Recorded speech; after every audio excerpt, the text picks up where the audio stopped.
Hello, School Transportation Nation. Tony Corbin here with School Transportation News. Glad you made it to the podcast, and it's brought to you by TransFinder, the leader in school bus routing. And I have Mr. Ryan Gray with me, my illustrious co-host. Ryan, welcome. Hello, everybody. Good to see you. Ryan's going to be talking to Bret Brooks from Gray Ram Tactical, who is speaking at the upcoming STN EXPO in Indianapolis in June. So excited for that conversation, Ryan. I know we have a lot happening. Indianapolis is about a month away.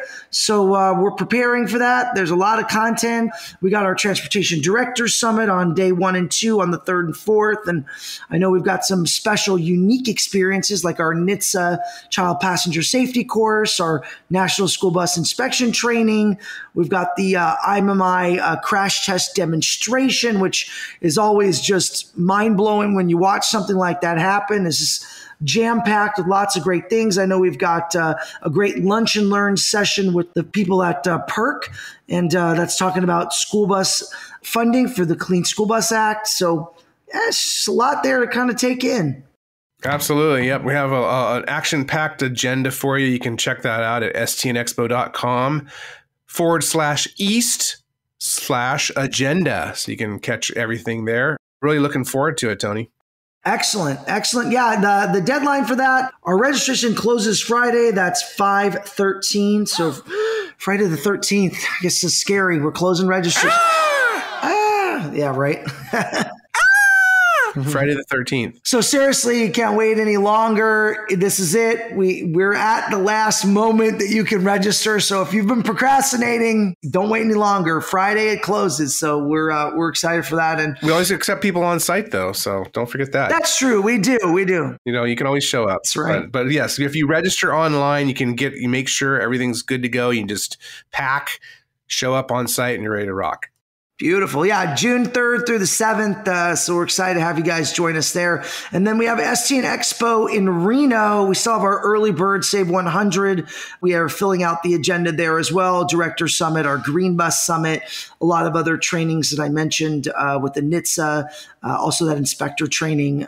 So if you are in the maintenance field, love to have you guys join us. I know districts are starting to travel again, starting to release out back into the world. So, great place to get together with friends, the school transportation community, and talk about all your trials and tribulations and compare notes and network and check out some new products while you're at it. So lots happen at the show, stnexpo.com. All the details, that's July 15th through the 20th. So Ryan and I and Taylor are all going to be at the Advanced Clean Transportation Expo, goes by ACT Expo, in Long Beach, California this week. And we're talking to a lot of the different manufacturers that are creating EV, propane, CNG, kind of everything you guys need to know. There's a lot of new companies coming into the market, infrastructure companies, funding. There's a bunch of sessions happening as well around these topics. So we're going to be reporting on the conference all week long.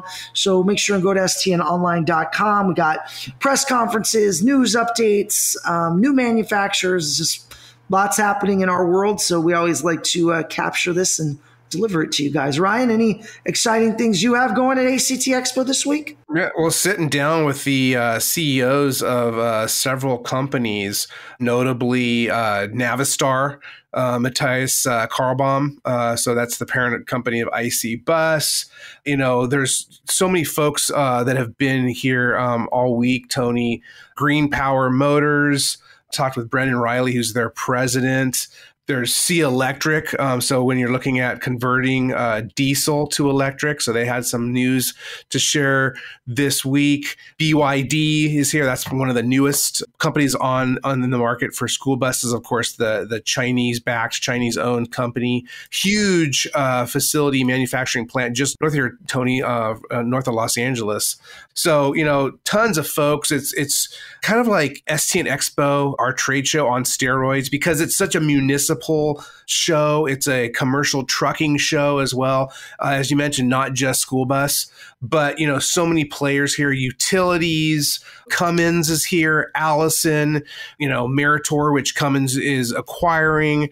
The list goes on and on. We have the small manufacturers, chassis, electric drives, Motive. E-Lightning, right? I think they're there too. Lion Electric. Yeah, Lightning Motors. Lion Electric. I mean, just the list goes on and on. It's overwhelming, and so much of the talk is about electric. But, let's not forget, as you mentioned at the top, there's other fuels, really propane when you're looking at it. And, interestingly enough, with the launch of ACT Expo, Gladstein Neandros and Associates, that's the company based in Santa Monica that puts on ACT Expo. They do a lot of other things, a lot of market research, grant writing, fund program development. They release a sustainability report every year for fleets. And their 2022 report, not coincidentally, came out this week, and very interesting a read. It's, not a light read by any means, but very interesting. 71 pages, so definitely you can find a lot longer reads when the federal and state governments are involved. But in talking about propane, because so much of the talk is about electric, propane, surprisingly enough, actually, when you look at the entire trucking market, it actually fell in 20 and 21.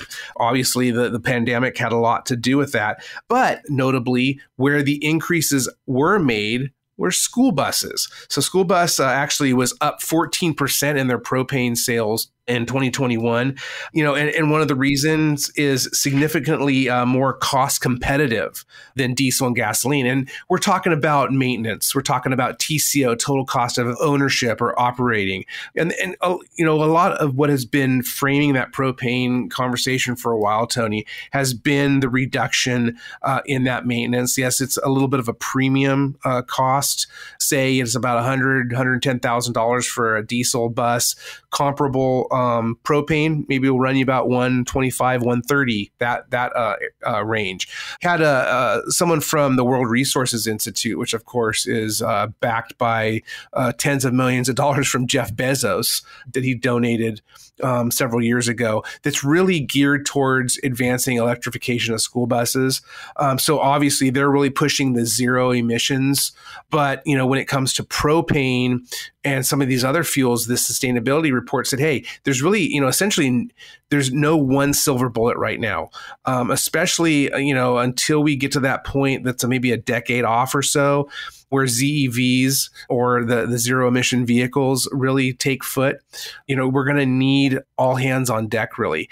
And, we had an article recently about federal efforts to increase money for electric school bus implementation. We have the Clean School Bus Program rebate that year one, is supposed to be $1 billion. I think still $1 billion is at play, but EPA said a couple of weeks ago that they're going to start with $500 million for both zero emissions and low emissions.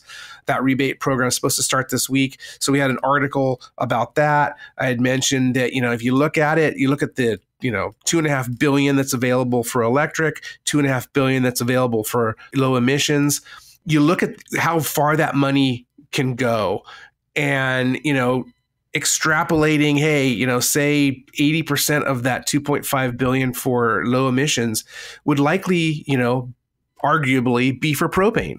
Maybe not all of it, because zero emissions is factored in there as well. But certainly what the sustainability report showed was when it comes to CNG, there was a 69% drop in CNG vehicle licensing in 2021. And, we've seen that when we're looking at school bus manufacturing. Only about 36 units, I think, built all of last year. And that's basically maybe a handful of districts that are still buying those buses. And it's because, back to propane, the competitive TCO, that total cost of ownership in comparison to CNG, you talk about infrastructure. CNG has really major infrastructure that goes along with it, and really not the grant funding that once was behind those initiatives, because it's all moved over to electric. So, and so much of that interest right now is in electric as that next, ultimate energy for transportation. So, all in all, just a really interesting report. We're going to have an article up on stnonline.com. You can over and check that out. You can really dive into the details. But it really gives you a good primer on where sustainable fleets are right now and gives some interesting insights on what, districts can glean from it in terms of how do they develop sustainability programs, because that's a big thing. If you haven't already, you don't know what that is. This report found that 92% of S&P companies, Tony, and 70% of Russell 2000 companies, so that's like the benchmark for smaller U.S. stocks, they publish sustainability reports. 80% of those disclose carbon emissions. And the fuel and greenhouse gases are listed by the Sustainability Accounting Standard Board's guidance for on-road transportation as two of the top 5 risk factors to be managed by fleet sustainability programs. So, I think it gives some insights on if you don't know what those are and you're a smaller district, maybe, what do you need to do to start developing that? Yeah, I know we talked with a transportation director out in the Los Angeles area in Orange County, and he was saying, I started driving CNG buses at the district he's now working at 17 years ago, and he's back working at that district now. Before he was a driver, 17 years later, he's a director, right? Which is the story of our industry.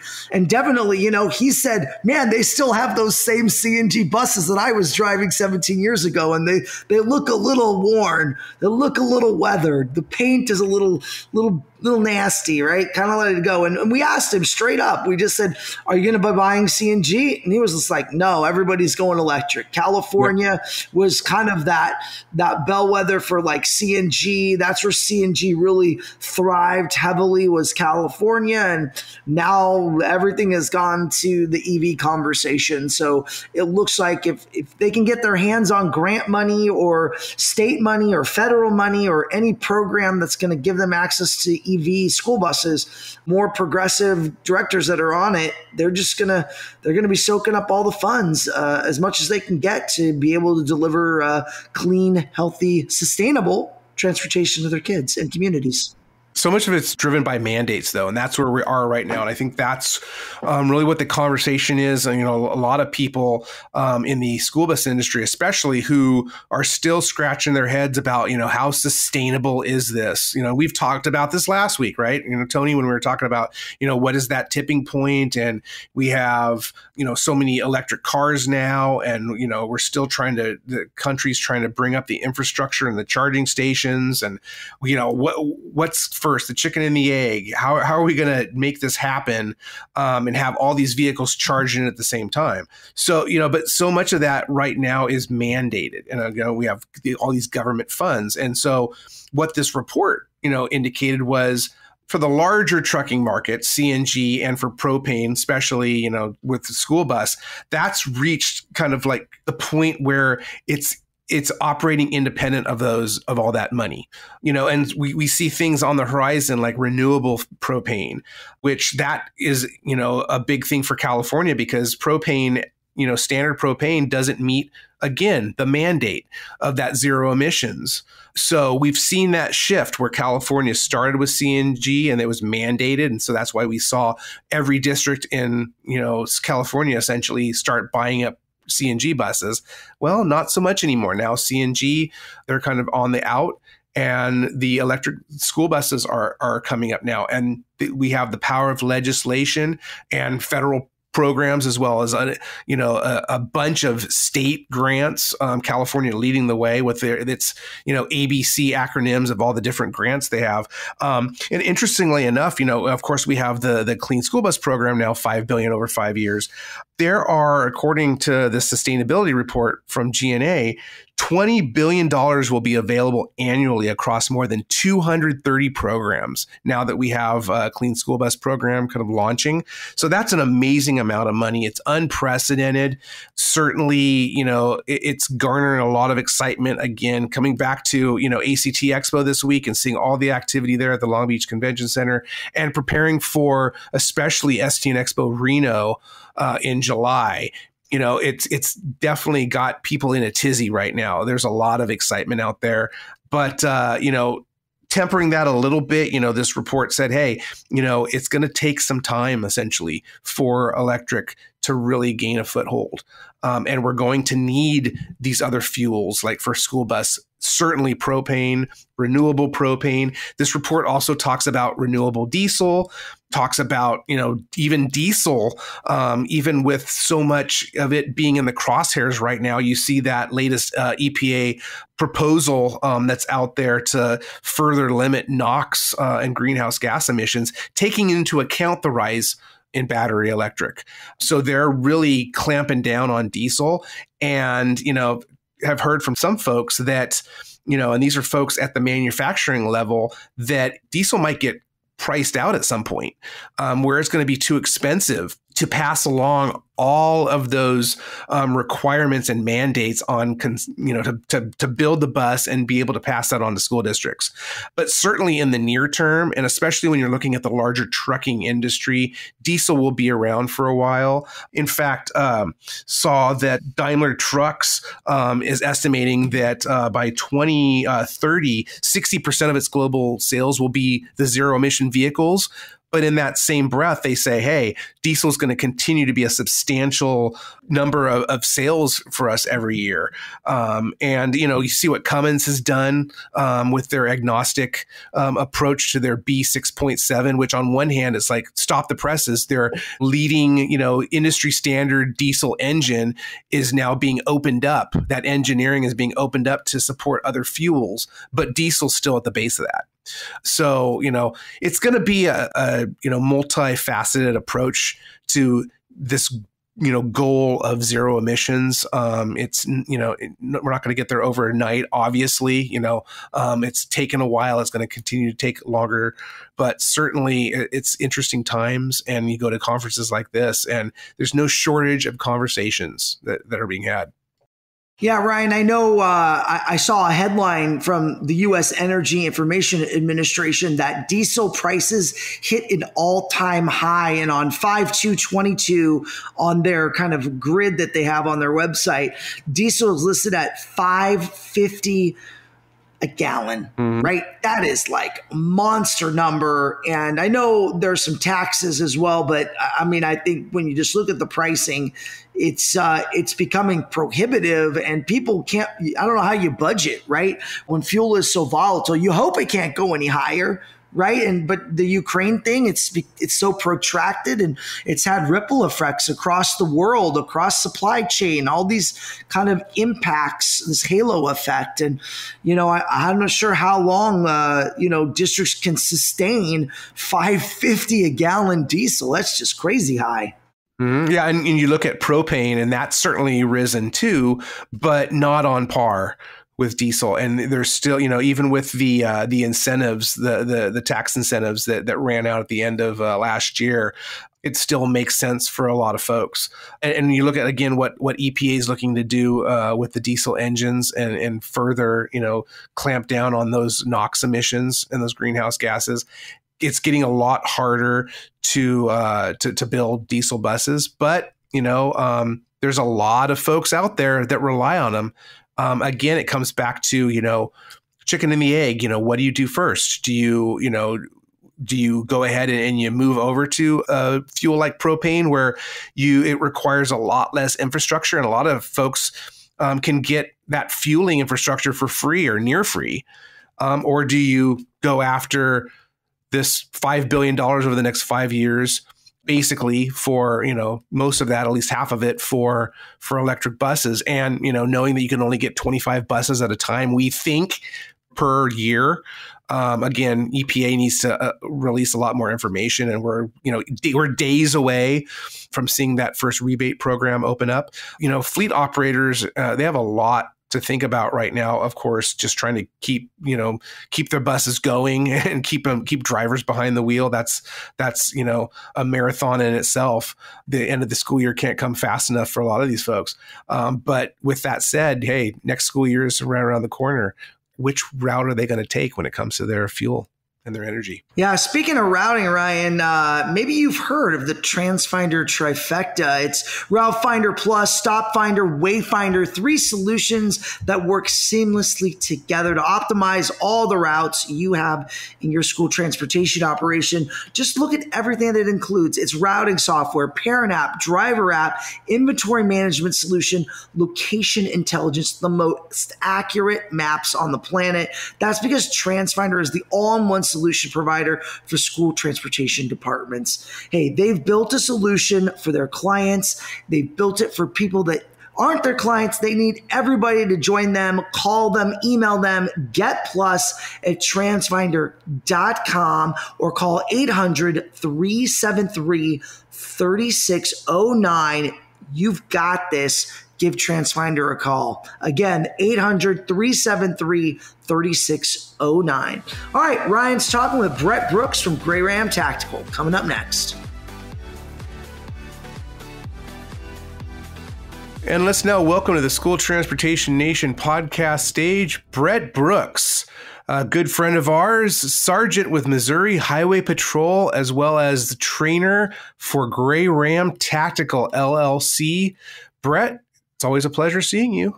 Ryan, thanks. It's great to be here today. It's been a while. Bret worked very closely with myself and Denny Coughlin and STN, putting together some training at STN EXPO Reno. Oh boy, I think that was several years ago. I think it was like 2014, maybe. Yeah, that was and that was really a really well attended event. Because anytime, of course, when you're talking about safety and security, I was mentioning it to you previously when we were getting ready for this segment.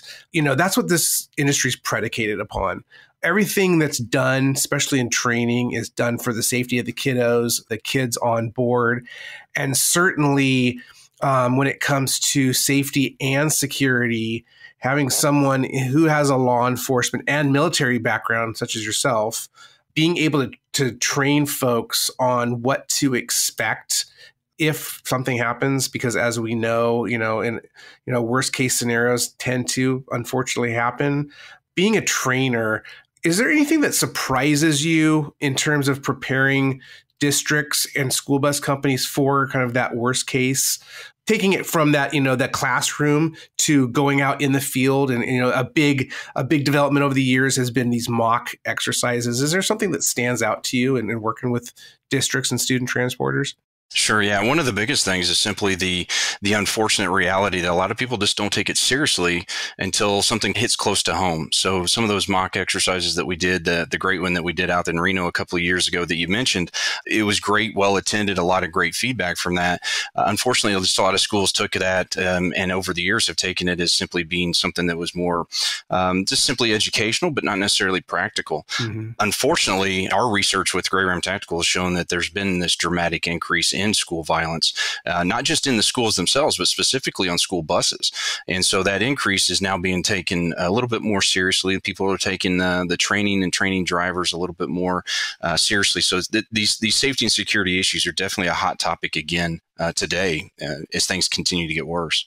Absolutely. And with that STN EXPO Reno that you were involved in, I mean, we worked with the Washoe County Sheriff's Office. So it was pretty cool. And the day before, you took them out to the firing range and did a lot of tactical and weapon work with them, how to breach a school bus if there's ever a kidnapping. And then it kind of came to fruition the next day in front of the attendees. We took them through a whole gamut of exercises, going from the most kind of mundane and typical that a lot of student transporters will see, an angry parent confronting the bus or the driver at the stop because of bullying or whatnot, to a kidnapping, armed hostage event, and everything in between. But certainly you just hit on it.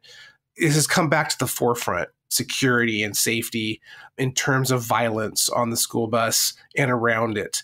We've had a pretty dangerous year, I'd say, this past school year. It started with a school bus driver in Pasco, Washington, being stabbed behind the wheel by an intruder, a trespasser. I think that's to our records, the third school bus driver who's been murdered in the line of duty. Just absolutely horrible. Two, there's been a rash of gun incidents, both on the bus and at bus stops. What do you guys attribute to this increase in violence?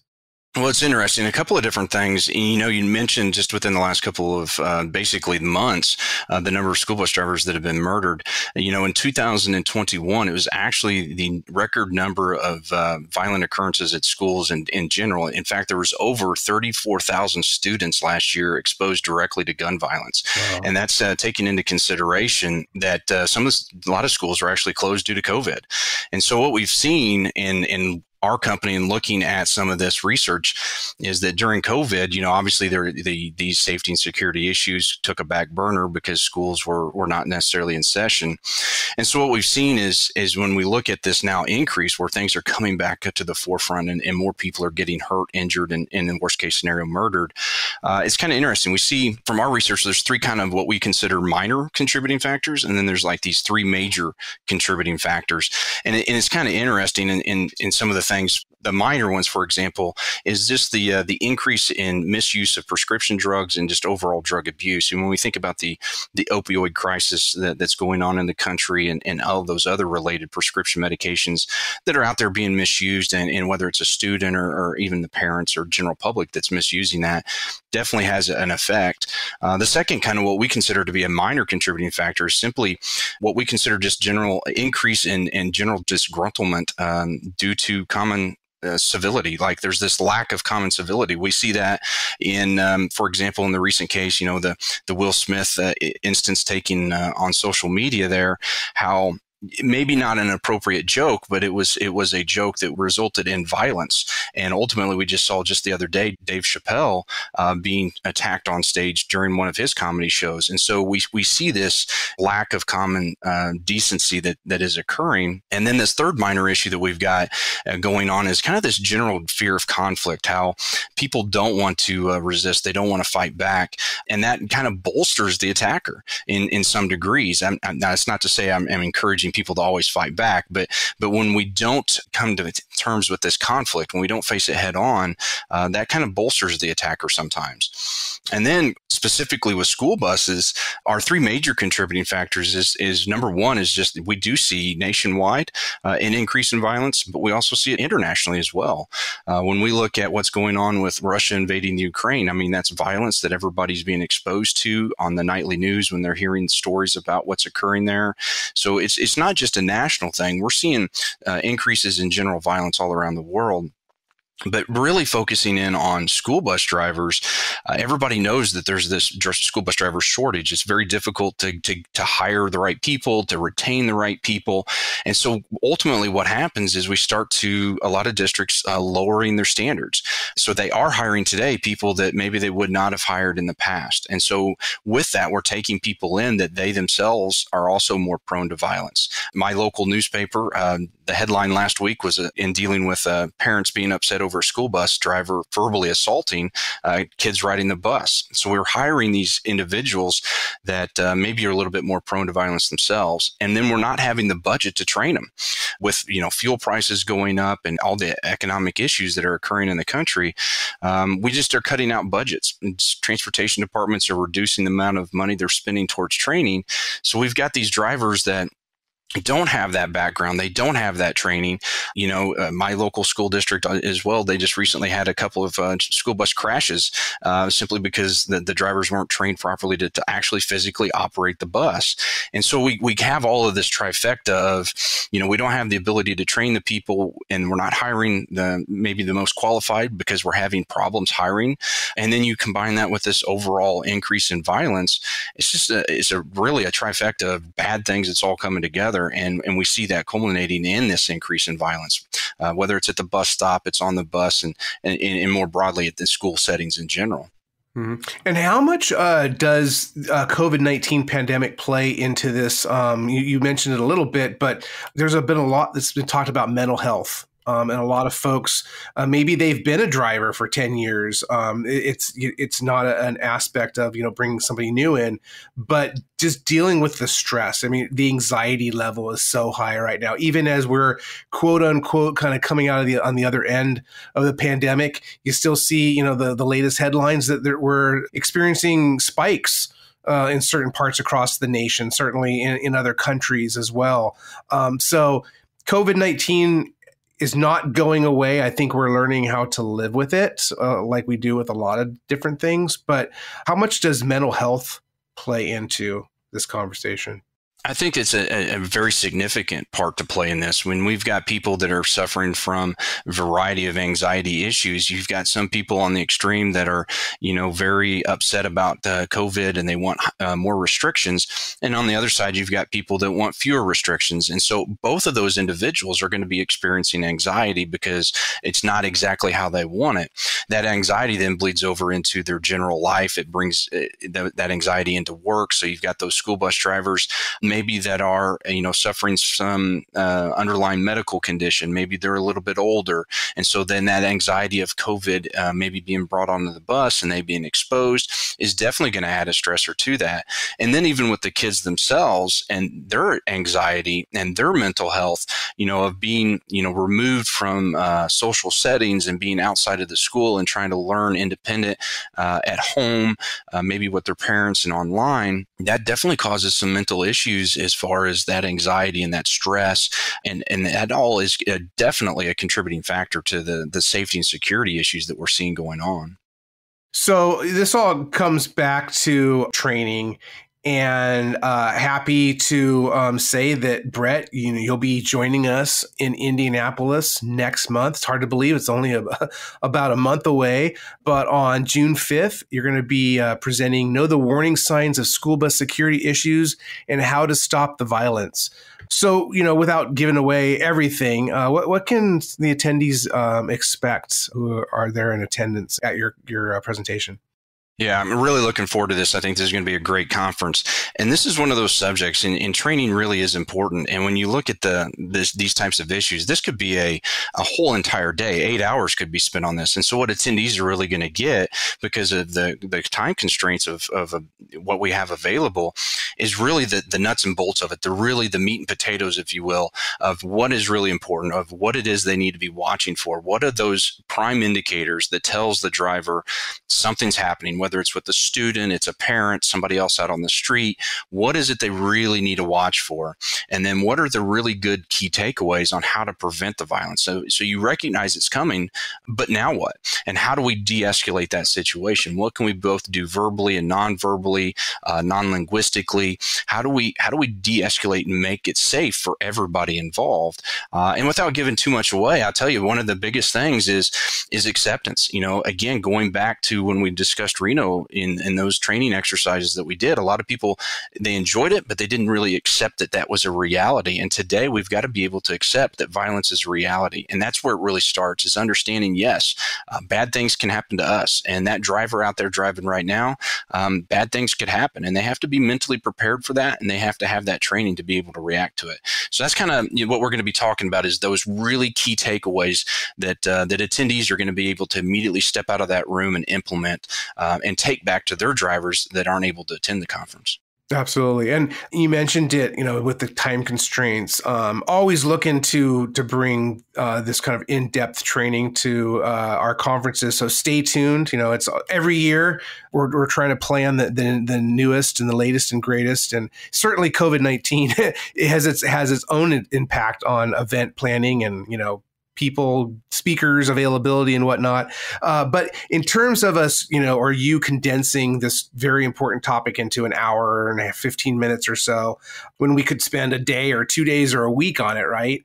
What can folks do at home? They come and they listen to you next month on the 5th of June. What are you going to advise them to do? What are the next steps? How do they take that home, compartmentalize it, and reach out and involve stakeholders in their community to really, put the rubber to the road, if you will, and make something happen positive out of it? Yeah, absolutely. And there's going to be in the presentation, there's going to be some statistics and some numbers that can be taken back to a transportation department, to a school district, to try to get that at a higher level involvement. But what's really nice is that the things that we're going to be talking about are things that can be practiced on a daily basis. So it's not just specifically for the school bus. It is for school transportation, but you can use it when you're just out with family or friends and when you're not at work. And so it's things that can be practiced on a daily basis to keep your yourself safe, to keep your family safe. And because of that, because you're able to actually practice these things on a daily basis, you're going to get better at them. It's not like, we're teaching some martial arts thing where you have to go to attend to a martial arts training to try to get black belt. No, that's not what we're talking about. We're talking about things that any school bus driver in the country today can immediately implement. And so it's that immediate takeaway without a lot of, theory-based stuff. It's really what can be done today. Mm-hmm. And really, we're looking at a system-wide approach, right? How do we, incorporate what's going on and what needs to happen with transportation with the district at large, the larger company, and bringing those stakeholders together. What was really amazing to me when we had set up that training for Reno several years ago was after that, seeing the number of state associations and even national associations start doing similar mock exercises. And not to say that those didn't happen before. It's not saying that we created the wheel or anything, but certainly did not seem to be that substantial or that widespread. But boy, now it seems like districts and states, they're doing things annually. So that, like you said, that's important. But how's that practiced and reinforced every day? Yeah, absolutely. And what's interesting, too, is a lot of schools across the country are getting mandated by state laws that are being implemented to conduct that type of training, whether it's active shooter training. In my home state, Missouri, there's a bill out there to make it mandatory that teachers undergo medical training. So being able to treat somebody after have been shot potentially in an active shooter case. So, that's something that state legislators are looking at all across the country and implementing those types of things that, like you said, we didn't necessarily create the wheel, but it definitely got a lot of exposure, and it did really get a lot of state associations to follow suit with that. Mm-hmm, absolutely. Well, again, want to remind everybody, Bret Brooks, he's going to be in Indianapolis, STN EXPO Indy on June 5th, less than a month away, folks. So, get busy, get online, register. Would love to see you there. He'll have Know the Warning Signs of School Bus Security Issues and How to Stop the Violence. Again, that's on June 5th at 2:45 p.m. Bret, again, always a pleasure seeing you and looking forward to catching up soon in person. Absolutely. Thank you so much for having me today. And I'm really looking forward to seeing everybody out in Indy in just a couple of weeks. All right. See you then. Thank you so much. Bret Brooks from Great Ram Tactical LLC joined us today. He's also a sergeant with the Missouri Highway Patrol. Looking forward to seeing him again June 5th, less than a month away at STN EXPO. We appreciate all of you joining us today. Tony Corpin, my co-host, thanks again. It's always a pleasure talking with you and catching up and getting the industry thinking ahead about what is all affecting them and how to make their next decisions and their next steps in their operations. And of course, we appreciate our sponsor, TransFinder. Been with us from the very beginning. Great relationship with those folks. Visit stnonline.com for the latest on everything going on in the school bus industry and learn all about our upcoming conferences at stnexpo.com, where you can register for STN EXPO Indy and STN EXPO Reno. And don't forget, you can stream and follow School Transportation Nation podcast and tell your friends. Find it at stnpodcast.com, Apple Podcasts, Spotify, or wherever you consume your podcasts. Thanks again, everybody. It's been a great week and looking forward to catching up next week with y'all. Take care.